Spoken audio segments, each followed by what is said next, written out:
বাংলা বিষয় 25 নম্বর। প্রিলিমিনারিতে বাংলা বিষয়ে 25 মার্ক থাকে। এই 25 নম্বরকে আমি পর্ব আকারে সাজিয়েছি। প্রথম পর্ব। এই পর্ব থেকে প্রত্যেক পরীক্ষায় 1 নম্বর করে কমন থাকে।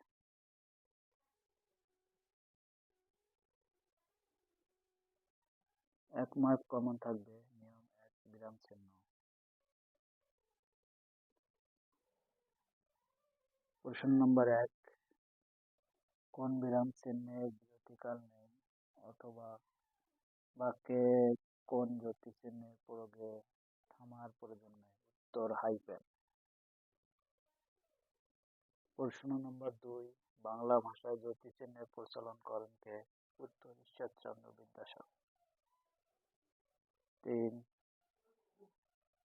প্রশ্ন নম্বর 3, সমাজবদ্ধ পদগুলো বিচ্ছিন্ন করে দেখানোর জন্য কোন চিহ্ন বসে? উত্তর হাইফেন।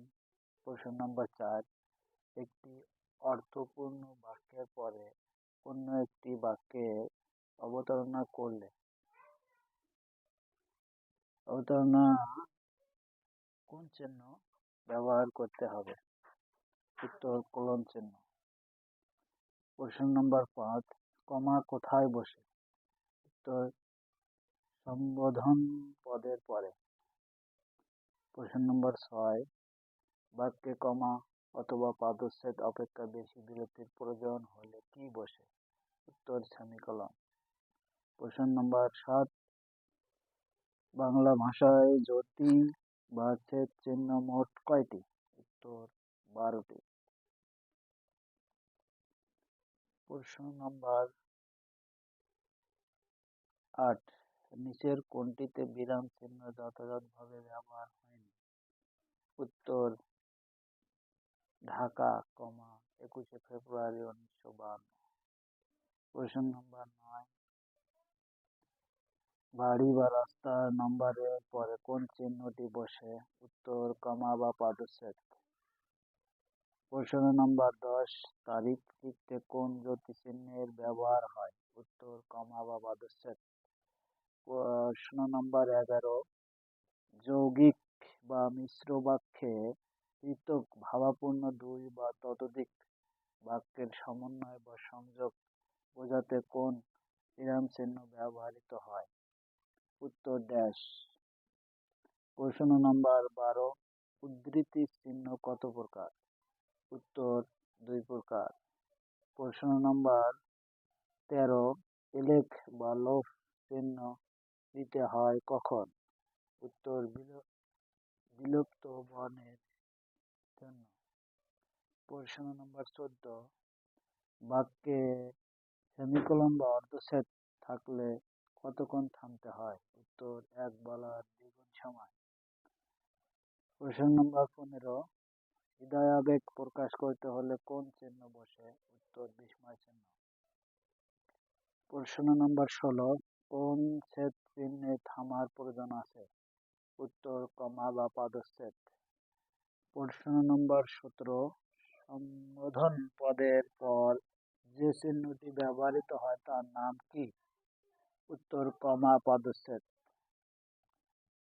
প্রশ্ন নম্বর 18, উদ্ধরণ বা চিহ্নের পূর্বে বা খণ্ডবাক্যের শেষে বসাতে হবে কি? উত্তর কমা। প্রশ্ন নম্বর 19, বিস্ময় চিহ্নের বিরতিকাল কতটুকু? উত্তর 1 সেকেন্ড। প্রশ্ন নম্বর 20, কমার অপর নাম কি? উত্তর পদচ্ছেদ।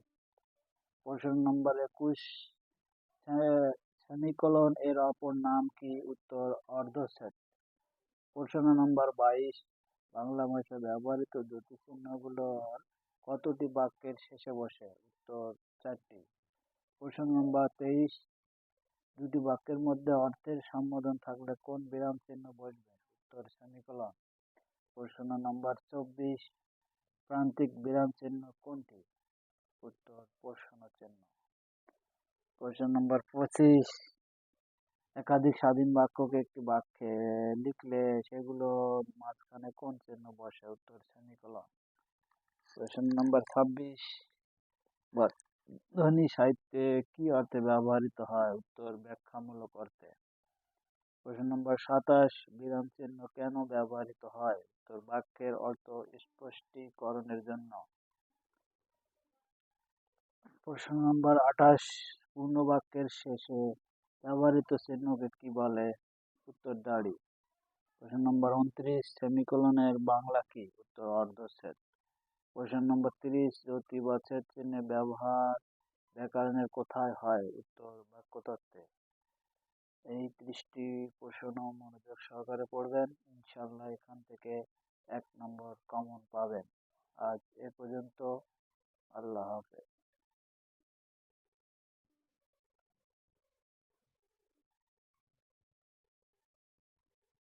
যারা এখনও এই চ্যানেলটি সাবস্ক্রাইব করেননি তারা দূরত্বে সাবস্ক্রাইব করুন। এরকম আরও ভিডিও পেতে লাইক, কমেন্ট এবং শেয়ার করুন এবং অন্যরা যাতে অনেক উপকৃত হয়। আজ এ পর্যন্ত। আল্লাহ হাফেজ।